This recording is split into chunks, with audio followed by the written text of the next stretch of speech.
Olá, pessoas.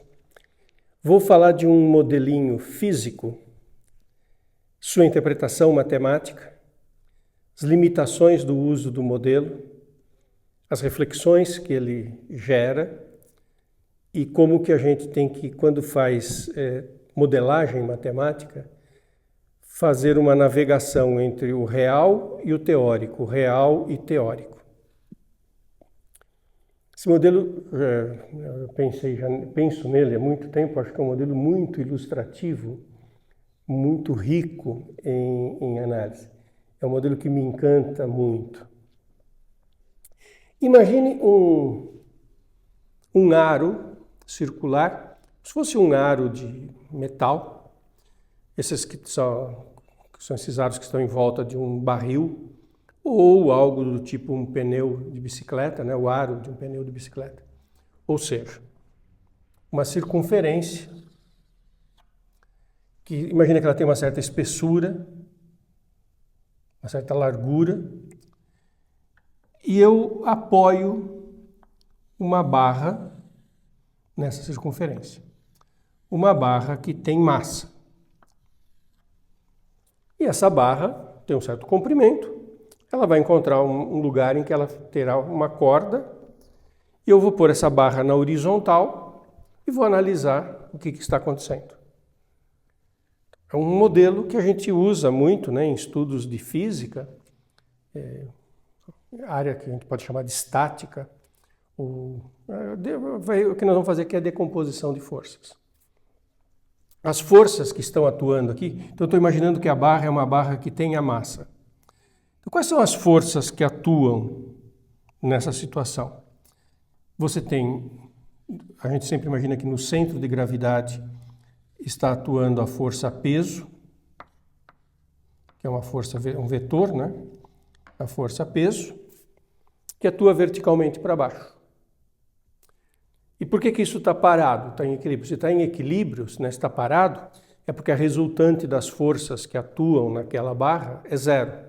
Se tivesse uma força resultante, não nula, a gente sabe que força é massa vezes aceleração, estaria tendo um movimento com alguma certa aceleração. Aqui atuam também duas forças nos pontos de contato. Aqui no ponto de contato com essa haste circular, tem uma reação que é uma reação normal à circunferência, perpendicular à reta tangente, radial. Não devemos estranhar que essa reação seja normal. A gente já viu muitas situações na física em que isso ocorre. Lembre-se quando você estuda planos inclinados, tem um plano inclinado com ângulo alfa, uma massa m. Sobre esse plano inclinado, a gente quer saber se essa massa vai descer ou não. Ela tem a força peso que atua sobre ela. E tem a reação normal da superfície do plano sobre o bloco, que a gente decompõe em duas componentes, uma que vai compensar a força-peso, por isso que ele não arrebenta o plano inclinado, ele não cai, não quebra o plano inclinado, tem um equilíbrio nas forças na vertical, e tem uma resultante horizontal. Se não tiver atrito, ele desce seguindo essa força. E às vezes ele fica parado porque tem uma força atrito que está segurando isso numa outra direção. Então, mas a reação é sempre normal. Então, faz parte, né, das teorias físicas pensar que tem uma reação normal aqui. E do outro lado, tem uma reação normal também, uma situação idêntica, uma outra reação normal que também é radial. Por que isso aqui fica em equilíbrio? Porque eu vou ter aqui Essa reação normal está formando um ângulo alfa, é uma força que tem uma força F, que tem uma certa intensidade, é um vetor. A gente decompõe numa componente vertical para cima e numa componente horizontal. A componente vertical é módulo de F seno alfa, porque faz esse triângulo retângulo aqui. Aqui você tem seno alfa, é cateto oposto sobre a hipotenusa. A hipotenusa é o módulo de F. Então, seno alfa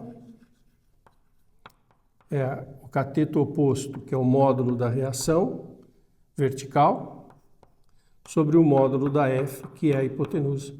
Então, a reação vertical em módulo é módulo de F, seno alfa. Essa é a reação vertical que tem aqui. Tem uma outra componente idêntica ali. Então, a gente tem que 2 vezes módulo de F seno alfa é igual ao módulo do vetor peso, da força peso, e isso fica parado na vertical. E na horizontal fica parado porque tem uma compensação. Aqui tem uma força da direita para a esquerda, que é módulo de F cosseno alfa, e aqui tem uma força para a direita, que é módulo de F cosseno alfa, só que uma está para a esquerda, outra para a direita, elas se cancelam e a barra não tem resultante horizontal. E não tem vertical, porque acontece isso e ela fica em equilíbrio. Quer dizer, quando a barra está em equilíbrio, a gente tem esta situação. Isso é um modelo teórico para explicar por que quando eu tenho essa haste, esse suporte circular e eu apoio uma barra, a barra fica em equilíbrio, decomposição de forças. Eu vivo falando de modelos matemáticos. Isso é um modelo matemático. Quando eu falo modelo matemático, eu estou ignorando o ponto de contato, eu estou ignorando um monte de coisas, né? Imaginando que a haste é homogênea, que o peso está atuando ali no centro de gravidade. Tem um monte de simplificações. Agora, olha que interessante como esse modelo começa a, digamos assim, falhar. Olha que lindo isso. Imagine que você coloque uma haste que é um tamanho mais próximo do diâmetro. Estou querendo entender a situação limite aqui no diâmetro. Quanto mais perto do diâmetro eu estiver, menor é esse ângulo alfa. Na situação do diâmetro, o ângulo alfa é 0, porque a reação está na própria direção da barra. Mas que coisa mais não intuitiva. À medida que eu penso em hastes maiores que têm comprimento parecido com o diâmetro, esse ângulo alfa vai ficando pequeno, vai indo para 0. O seno alfa vai indo para 0. E como que isso pode compensar o peso se esse está indo para 0? Porque a reação normal fica mais intensa. E aí a gente começa a falar, peraí, tem alguma coisa estranha nesse modelo, né?